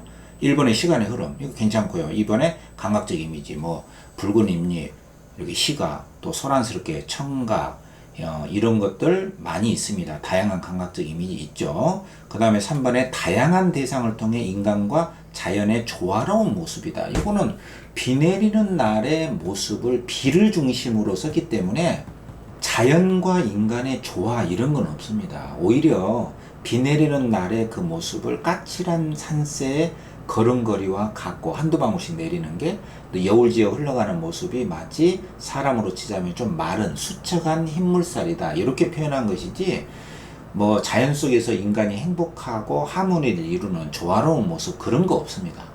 자연과 인간의 조화로운 모습 이거는 틀린 것입니다. 3번이 틀려서 답이고요. 4번은 대상에 대한 주관적인 거, 뭐 수척하다 이런 건 주관적이고 객관적이다. 돌에 그늘이 차고 바람이 분다. 따로 몰리는 소소리 바람이 있다. 이런 건 이제 객관적인 거죠. 주관적인 것도 있고 객관적인 묘사도 있다. 비유적인 묘사가 있죠.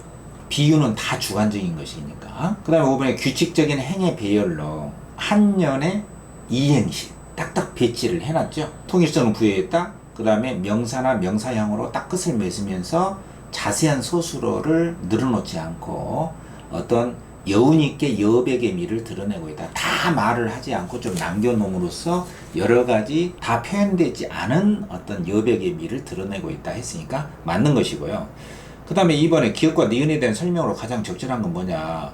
기억은 산세의 걸음걸이잖아요. 근데 이 산세의 걸음걸이는 실제로 비 내리는 날에 산세의 걸음걸이가 있다라고 했을 수도 있지만 아까도 설명했지만 1년, 2년, 3년, 4년이 전체가 비를 중심으로 묘사를 한 것이거든요. 그러니까 이것도 한두 방울씩 내리는 빗줄기의 모습이 종종 구름으로 달려가는 까칠한 산세의 걸음걸이와 같다. 이렇게 비유적으로 묘사했을 가능성이 있습니다. 이게 차차차작 내리고 땅에 떨어지는 모습이 차차짝 타다닥 차차짝 타다닥 하면서 타다다다닥 떨어지는 그 빗줄기의 모습을 이렇게 산세의 걸음걸이와 같다라고 비유적으로 묘사를 했다 이렇게 볼 수도 있다 이겁니다. 그 다음에 니은은 손가락을 펴듯이 이것도 실제 손가락이 아니잖아요. 뭐 비 내리는 날 뭐 손가락을 토막 내가지고 탁 뿌리고 이런 건 끔찍한 살인적인 시가 아닙니다. 그렇기 때문에 손가락을 펴듯이기 때문에 이것도 비유적인 묘사다. 근데 이거는 정중이라는 사람이 그 시인만이 쓸 수 있는 굉장히 그 독창적인 참신한 언어죠. 주관적이고 비유적인 언어입니다. 그렇기 때문에 기억이 한적한 분위기를 부각한다. 산세의 걸음걸이라는 게 뭐 실제 산세가 아닌 비유적인 언어거든요. 뭐 산속의 한적한 분위기가 아닙니다. 비유적으로 묘사한 거예요. 비 내리는 날에 한두 방울씩 내리는 이런 거 아니고요. 니은은 화자의 심리 상태를 상징적으로, 근데 요거는 그 상태를 비유적으로 묘사한 것이지 여기에 화자의 어떤 심리, 쓸쓸하다, 외롭다 그런 건 없어요. 이런 거 화자의 심리가 아닙니다. 물론 비유라는 것은 주관적인 것인데 화자의 어떤 주관적인 심리가 이 속에 드러나 있지는 않아요. 그냥 비유적으로 주관적으로 쓴 것이지 화자의 주관적인 어떤 외로움, 쓸쓸함 이런 건 아니다. 그런 이야기예요. 그래서 틀린 거고요. 그리고 3번의 기억은 나뭇잎이 바람에 날리고 있는 거 이거 상관없습니다. 그냥 비 내리는 모습이야. 이건 아니고 4번에 니은은 손가락 펴듯이, 근데 요거는 시각적인 모습으로 드러낸 것이지 청가가 아니거든요. 그 다음에 5번에 기억과 니은이라는 것은 비 내리는 날의 모습을, 그 비의 모습을 참신한 비유적 표현을 통하여 비 오는 날의 모습을 표현한 것이다. 그러면 뭐 깔끔하게 맞는 것이죠. 그리고 뭐 참신하냐 아니냐 모든 비유는요 참신하다고 그냥 봐주면 됩니다. 자 이렇게 보고요. 245쪽에 3번에 2003년 수능에 나왔던 문제거든요. 원형적 심상에 관한 문제입니다. 원형적 심상은 원형적 이미지인데 사실은 원형적 상징을 낸 문제라고 보면 돼요. 아까 우리가 배웠던 것 중에 가번은 A의 나룻배가 나와 있고요. 그 다음에 나번은 B, C를 다 읽을 수가 없으니까 문제풀이만 하겠습니다. B는 향맑은 옥돌에 불이 달아 불입니다. 불. 그리고 다번에 물이 되어 만난다면 이게 C가 물이고 우리가 키 큰 나무와 함께 우르르 우르르 비 오는 소리로 흐른다면 나무가 D입니다. 그러니까 A 나룻배, B 불, C 물, D 나무. 전부 다 굉장히 중요한, 많이 쓰이는 원형적인 이미지, 원형적 상징적인 시어라고 봐야죠. 그리고 E는 246쪽에 올 때는 인적 거친 넓고 깨끗한 하늘로 와라. 하늘이라고 하는 시어에다가 A, B, C, D, E를 딱 표시해 놨잖아요. 그리고 이제 원형적 심상에 해당하는 보기에 그 의미들을 쫙 나열해 놨어. 먼저 이제 작은 배. 작은 배는 뭐냐? 피 안의 세계로 넘어가는 수단이다. 부활과 재생의 요람이다. 이랬거든? 근데 피 안의 세계라는 것은 저 피 언덕안, 저 세계예요. 여기가 아닌, 차 안이 아닌 피 안의 세계. 그러니까 어떤 유토피아의 세계, 여기에 없는 저곳의 세계입니다. 그곳의 세계로 올라가게 해주는 게 뭐냐? 작은 배다 이겁니다.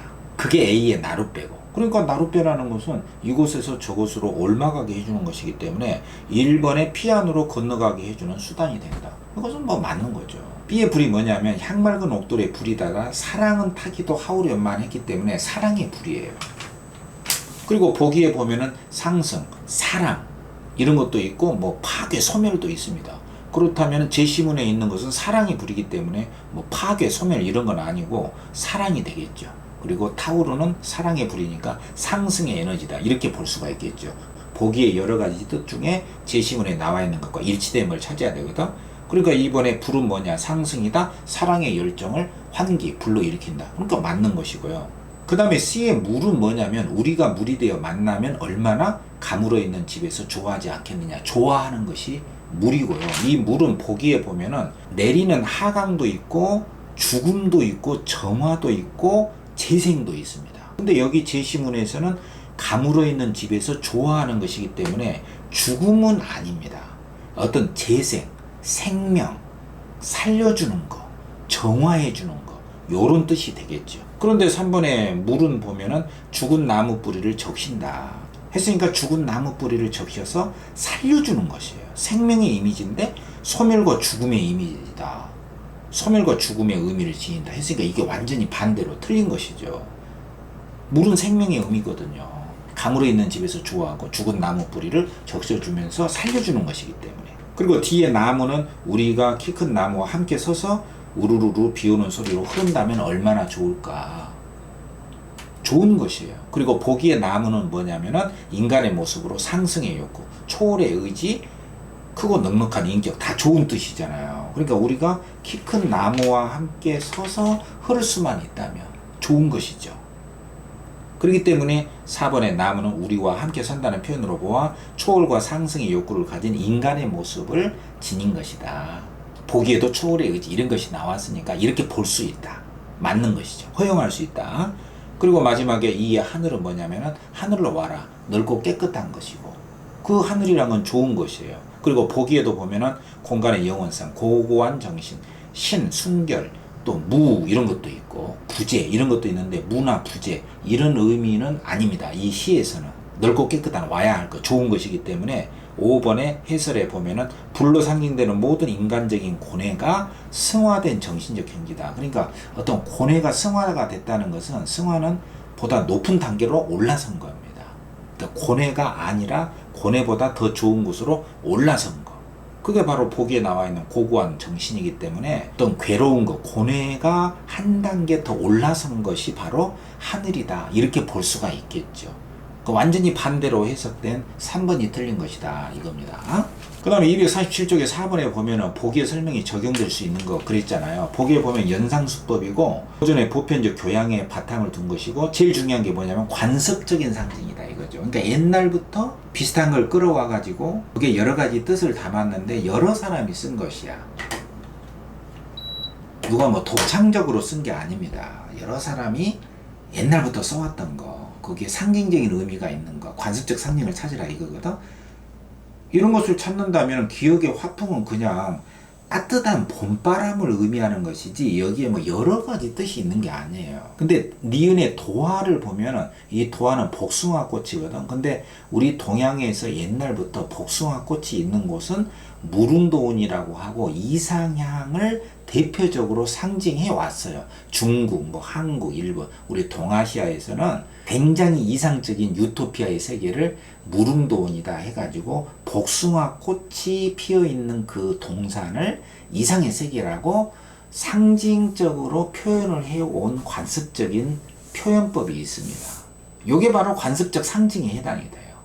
단순한 복숭아꽃이 아니거든. 또 이상향, 가장 좋은 세계, 초월의 세계죠. 그 상징이 바로 도화다 이겁니다. 이게 답이 되고요. 그 다음에 송가는 그냥 소나무 사이예요. 여러 가지 의미가 없습니다. 그냥 소나무 사이, 세로의 가느다란 길에 두교나를 들고 진달래를 들고 했으니까 지시적인 의미밖에 없다. 그리고 니을도 천천말라 여러 가지 많은 마을들이라는 지시적 의미밖에 없습니다. 여러 가지 상징적인 의미가 없죠. 그 다음에 부기는 그야말로 뭐 지시적인 의미밖에 없죠. 그래서 관습적으로 널리 쓰였던 관습적 상징의 언어, 우리 동양에서 그게 바로 도화. 2번이 답이고요. 그 다음에 5번에 이육사의 교목하고 신석정의 들길에 서서라는 시가 있는데 이 이육사의 교목이라는 시가 상당히 중요한 시기 때문에 요거 노트에다가 좀 적어가면서 제가 설명을 좀 해드리겠습니다. 이육사의 교목이라는 시를 한번 살펴보도록 하겠습니다.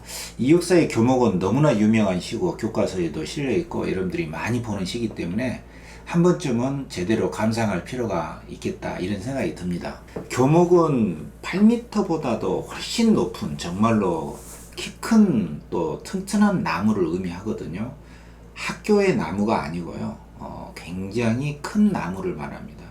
우리가 이육사의 교목이라는 시 속에서 살펴봐야 될 점이, 이육사는 과연 교목을 통해서 무엇을 봤을까? 우리가 시적 형상력이라고 하는 것, 문학성이라고 하는 것은 그 시인이 우리가 일상적으로 보는 그 대상을 얼마나 새롭고 낯설게 또 생생하게 보고 있는가, 거기에서 우리가 놓치고 있는 점들에 대한 재발견이라든가 낯설고도 새롭게 보는 그 시각, 그리고 우리의 정서를 화들짝 또 일깨워주는 그런 표현법들. 언어가 똑같은 언어가 아니잖아요. 우리가 통념적이고 관습적이고 진부하게 일상적으로 쓰는 언어들은 너무나 거칠고 너무나 단조롭고 또 도식적이잖아요. 그래서 언어를 새롭게 쓴다는 것은 사물을 새롭게 본다는 거하고 똑같습니다. 그래서 삶은 시시하고 또 시들한 것일 수도 있지만 그 삶을 되살려주게 하는 것이 언어예요. 언어를 표현하게 되면 실제로 새로운 경험을 하는 거하고 똑같습니다.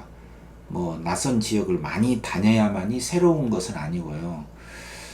새로운 곳을 많이 다녀도 그의 입에서 나온 언어는 굉장히 시들한 언어가 될 수도 있고요. 많이 다녀보지 않았지만 그 자신이 새롭게 일상적인 것도 새롭게 본다면은 그 사람은 여행을 많이 다닌 사람하고 똑같을 수도 있거든요. 한 사람을 사랑해도 똑같은 사람이지만 늘 새롭게 본다면 그 사람은 한 사람을 여러 명 사귀는 것과 똑같이 새롭게 만나고 있는 것과 같다고 볼 수가 있는 것이죠. 이육사는 이 교목을 통해서 어떻게 봤을까? 우리가 흔히 지나치기 쉬운 그 키 큰 나무를 어떻게 봤을까? 이러한 그 새로운 정서, 새로운 자각, 이것에 포인트를 두고 우리가 감상하는 게 좋겠죠. 자, 1년부터 한번 보면요. 2007년에도 나왔거든요. 자, 이육사의 교목.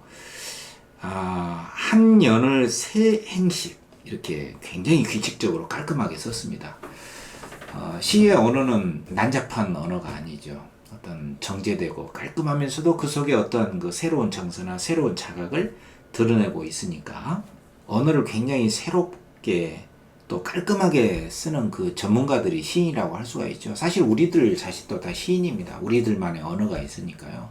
그래서 이런 시들을 보면서 우리도 나만의 언어로, 우리도 새롭게 나만의 시각으로 볼 수 있다는 것을 우리가 늘상 또 읽으면서 배우면서 하는 것이 굉장히 중요하겠죠. 자, 1년에 보면요. 자, 제목이 교목이고, 자, 교목은 이라는 주어를 앞에다 놓고 읽는 것이 좋아요. 왜냐면은 교목에 대해서 썼잖아요. 주된 대상으로 뭘 썼나 이걸 놓치면 안 됩니다. 교목은 푸른 하늘에 닿을 듯이 뭐뭐 하듯이 뭐뭐처럼 뭐뭐과 같이, 이런 걸 우리가 이제 비유법 중에서도 지규적인 표현이다 이렇게 이야기하거든요. 어쨌든 교목이라는 것은 하늘에 닿을 듯이 굉장히 우뚝 서 있다. 세월 속에 불탔지만 그래도 우뚝 남아섰다.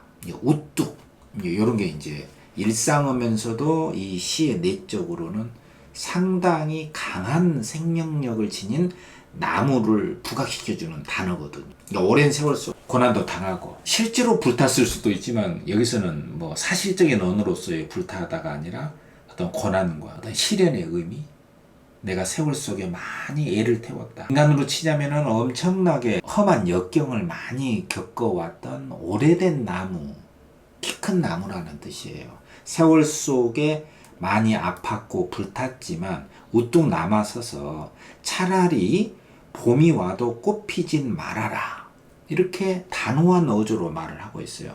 이런 게 이제 좀 낯선 표현이긴 하죠. 그러니까 봄이 와도, 봄이 오면 스프링 아닙니까? 뿅 하고 꽃이 피죠. 그러나 그 꽃과 같은 것은 피지 말아라.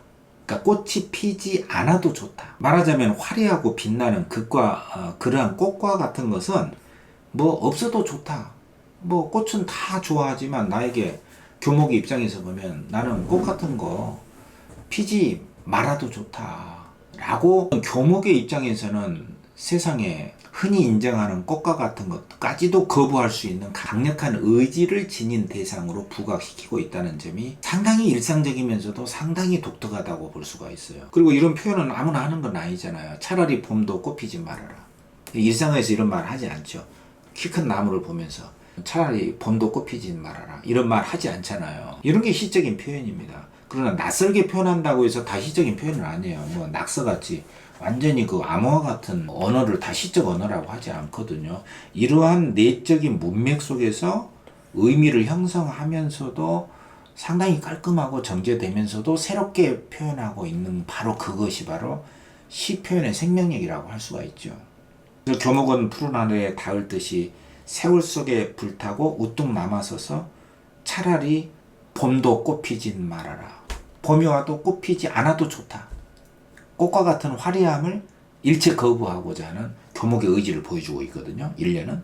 그리고 2년은 낡은 거미집 속에 휘두르고 끝없는 꿈길에 혼자 설레이는, 마치 사람처럼 이 교목이 끝없는 꿈길 속에서 혼자 설레이는 그 마음은 교목의 마음이 있다 이겁니다. 인격을 부여한 거죠. 의인화합니다. 아예 뉘우침이 아니다. 교목은 자기가 생각하는 꿈이 있어요. 이른바 교목의 꿈이죠. 모든 존재들은 꿈을 하나씩 갖고 있잖아요. 이 교목의 꿈은요, 낡은 거미집이 휘두르는 가운데에도 꿈이 있다는 뜻입니다. 그러니까 낡은 거미집은 굉장히 열악한 환경과 같은 것이죠. 열악한 상황 속에서도 교목에는 낡은 거미집이 막 휘두르고 있거든. 그러한 낡은 환경 속에서도 교목은 끝없는 꿈길에 혼자 설렙니다. 어떤 열악한 환경 속에서도 끝없는 꿈길에 혼자 설레이는 굉장히 야망을 가진 청춘과도 같아요. 인격을 부여한 거죠. 의인법입니다. 그 마음은 아예 뉘우침 아니라. 이런 게 이제 시적인 표현이에요. 1년에서도 차라리 봄도 꽃피지 말아라. 이렇게 했다면 2년에서는 또 마지막 줄에 그 마음은 아예 뉘우침 아니라. 뉘우침이 없다. 굉장히 씩씩하다. 후회 없는 삶을 살아가는 존재가 교목이라는 뜻이에요. 그리고 3년에는 검은 그림자 쓸쓸할 때 하면 마침내 호수 속 깊이 거꾸러져 차마 바람도 흔들지 못해라. 여기서 검은 그림자와 같다는 것은 굉장히 이것도 열악하고 죽음과 같은 상황이 온다면 하고 가정을 하고 있는 거죠. 검은 그림자 쓸쓸하면 그때 교목은 어떻게 할까? 마침내 호수 속 깊이 거꾸러져 죽을지언정. 그러니까 뭐 어쩌면 무릎을 꿇어야 할지도 모르는 그러한 어떤 억압적인 상황이나 불가피한 상황이 온다면 교목은 어떻게 할까? 마침내 호수 속 깊이 거꾸러져 차마 바람도 흔들지 못해라. 이런 게 시적인 표현이죠. 차마 내가 그 짓은 못하겠다. 차마 뒤가 부정어가 오죠. 이렇게 부정어가 오잖아요. 근데 바람도 흔들지 못해. 이 교목을. 이 바람이라는 것은 교목을 흔들 수도 있는 어떤 시련이라든가 고난, 역경과 같은 강한 세력과 같은 것이라고 봐야죠. 교목은 큰 만큼 크나큰 시련이 있을 수가 있어요. 그러나 중요한 것은 교목에게 검은 그림자가 쓸쓸할 때가 온다면 마침내 호수 깊이 거꾸러져 죽을지언정 차마 어떠한 바람도 흔들지는 못한다. 교목을 흔들 수는 없다는 거예요. 죽었으면 죽었지. 이게 바로 교목의 강력한 의지적 존재로서의 의지의 표상으로서의 교목의 강한 의지를 보여준다라고 할 수가 있는 것이고요. 이 의지라고 하는 것은 역경을 극복하겠다는 의지, 바로 그것이죠. 이게 이육사의 교목이라는 시입니다. 그러니까 이육사는 교목에게서 단순한 나무를 본 게 아니라 강력한 삶의 의지를 본 거죠. 그 강한 생명력을 본 겁니다. 그리고 그 속에서도 강력한 역경을 본 거죠. 그러나 그 역경보다도 더 강한 생명력의 의지로서의 교목을 봤다는 점에 이육사의 교목의 특징이 있고 또 특유의 그 표현법을 통해서 낯설고도 새롭게 표현했다는 거. 삶의 새로운 점이다. 이렇게 볼 수가 있겠죠. 어렵고도 역경 환경 속에서 대응해 나가는 교목의 굳센 의지, 죽음을 각오한 그 교목의 생명의 의지력을 볼 수가 있다. 내용상 보면 이렇지만 그 표현법으로서 봐도 상당히 새로운 것들이 있죠. 새로운 언어입니다. 그런 관점에서 다시 한번 읽어보면요. 1년에서는 푸른 하늘에 닿을 듯이 세월에 불타고 우뚝 남아서서 차라리 봄도 꽃피지 말아라. 낡은 거미집 휘두르고 끝없는 꿈길에 혼자 설레이는 마음은 아예 뉘우침 아니라. 검은 그림자 쓸쓸하면 마침내 호속 깊이 거꾸러져 차마 바람도 흔들지 못해라. 이게 바로 이육사의 교목이라는 시입니다. 그리고 이제 나번의 신석정의 들길에 서서는 뭐 상당히 평이하게 쓰여진 시고요. 그냥 읽어보겠습니다. 나번에 푸른 산이 흰 구름을 지니고 살듯이, 여기 이제 지규가 있죠. 뭐뭐 하듯이처럼 같이 내 머리 위에는 항상 푸른 하늘이 있다. 푸른 산 위에 흰 구름이 있듯이 우리 머리 위에도 푸른 하늘이 있다. 우리에겐 하늘이 있다. 어떤 희망과 가능성을 보여주는 구절이죠. 하늘을 향하고 살림처럼 이게 또 지규가 나와 있죠. 두 팔을 드러낼 수 있다는 거 얼마나 숭고한 일이냐. 살아있다는 것 자체가 숭고하다. 두 다리는 연약하지만 젊은 산맥으로 삼고 다리를 산맥처럼 삼고 이것도 비유입니다. 부절히 움직인다는 둥근 지구를 밟았거니 끊임없이 움직이는 둥근 지구를 우리는 밟고 있다. 푸른 산처럼 이게 또 지규죠. 든든하게 지구를 디디고 사는 것이 얼마나 기쁘냐. 산다는 것 자체가 기쁜 일이다. 뼈에 저리도록 생활은 슬퍼도 좋다. 슬픈 생활이 있어도 나는 받아들일 수 있다. 저문 들길에 서서 푸른 별을 바라보자. 여기서 별 같은 것은 화자가 바라보는 대상이고 희망과 소망과 여러 가지 지향과 욕구 이런 여러 가지 뜻을 함축한 상징적 시해라고 볼 수가 있겠죠. 그러니까 비유도 있고 지규 같은 것도 있고 뭐뭐듯이 상징도 있다. 이게 이른바 비유와 상징이에요. 푸른 별을 바라보는 것은 하늘 아래 사는 거룩한 나의 일과다. 이 저문 들길과 슬픈 생활 속에서도 별을 바라보는 것을 잃지 않는다. 이게 바로 열악한 환경에서 극복의 의지를 드러내고자 하는 시죠. 비유와 상징이 있죠. 가번에도 뭐뭐 하듯이 지규도 있고 그리고 낡은 거미집이라든가 검은 그림자 이런 것은 상징입니다. 그러니까 열악한 환경, 역경, 시련, 고난 이런 여러 가지 뜻을 함축하고 있잖아요. 그러니까 낡은 거미집이나 검은 그림자 이런 것은 상징이고요. 뭐뭐 하듯이 뭐뭐처럼 이런 건 비유이기 때문에 두 편에 공통적으로 드러나는 표현상의 특징은 비유와 상징이 있다. 그래서 답이 1번이다 이겁니다. 선지 2번에 어조의 변화를 통해서 시적 긴장을 높이고 있다 이런 말이 있는데요. 어조의 변화라는 것은 종결형 어미의 형태가 이렇게 바뀌는 거예요. 그러니까 어떤 규칙적인 반복이 나오면 안 돼요. 어조의 변화가 나오려면. 그런데 가번에 보면은 1년의 마지막 줄에 차라리 봄도 꽃피지 말아라 이렇게 명령형으로 말아라 라로 끝났잖아요. 그리고 2년에는 뉘우침 아니라 이렇게 했고 3년에는 흔들지 못해라 해가지고 형태상으로 이제 의미상으로 똑같은 건 아니지만 못해라 아니라 말아라 이런 식으로 어조가 변했다라고 보기는 어려워요. 반복이 있잖아요. 그리고 나번시도 1년에 푸른 하늘이 있다 이렇게 했고 2년에 얼마나 숭고한 일이냐 했는데 3년에 지구를 밟았거니 했는데 그 밑에는 얼마나 기쁜 일이냐. 뭔가 어조의 반복이 있는 것이지 어조가 확실하게 뭐 바뀌고 있다 이런 것은 아닙니다. 오히려 반복이 느껴지거든요. 반복이 있다. 단순히 느껴지는 게 아니라 있다 이거죠. 얼마나 숭고한 일이냐, 얼마나 기쁜 일이냐. 또 각 년이 다 어조의 변화를 통해서 시적 긴장을 노리고 있다. 이거를 공통으로 보기는 어렵겠죠. 그리고 3번에 동일한 색채를 반복하여 정서를 고조시키고 있다 했기 때문에 동일한 색채어가 나와야 돼요. 그러니까 청청청 홍홍홍 이런 식으로 2개 이상이 반복이 돼야 되거든. 근데 가번에 푸른 하늘에 푸른이 있는데 이 푸른이라는 말이 다시 한 번도 안 나와요.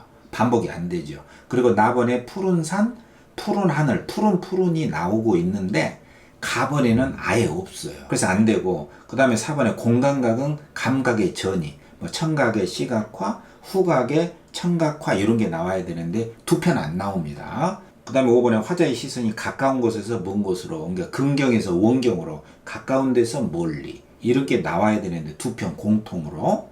근데 가번에 푸른 하늘에 닿을 듯이 우뚝 남아서 있는 교목의 모습하고 낡은 거미집이 휘두르고 있는 교목의 모습이 나와 있는데 이런 것은 뭐 멀고 가까운 것이 구별이 안 돼요. 나번도 푸른 산이 흰 구름을 지니고 살던 내 머리 위에는 항상 푸른 하늘이 있다. 이게 무슨 가깝고 먼 것이 없잖아요.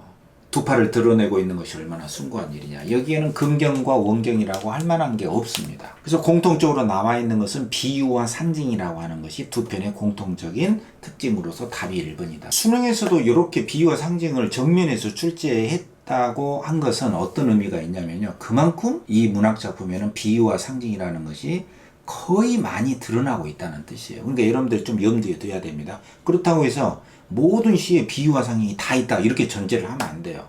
그러니까 비유법은 정말로 뭐뭐처럼 뭐뭐 하듯이 A는 B다, A의 B다, 또 의인법 같은 거, 환류 같은 것이 있어야 되고요. 그 다음에 상징은 그 단어 속에 여러 가지 의미가 지닌 상징적 희어가 나와야 된단 말이에요. 그게 실제로 나와야 됩니다. 근데 거의 나와 있긴 한데 실제로 확인을 하고 짚어낼 수가 있어야 돼요. 그러려면 연습을 많이 해야 됩니다. 자, 오늘 25강에서 비유와 상징을 중심으로 연습을 했고요. 이 다양한 표현법 속에서 찾아내는 연습이 중요하거든요. 26강에 표현법 2를 통해서 수능 문학에서 많이 나오는 표현법들을 마지막으로 정리를 해보겠습니다. 여러분들 수고했습니다.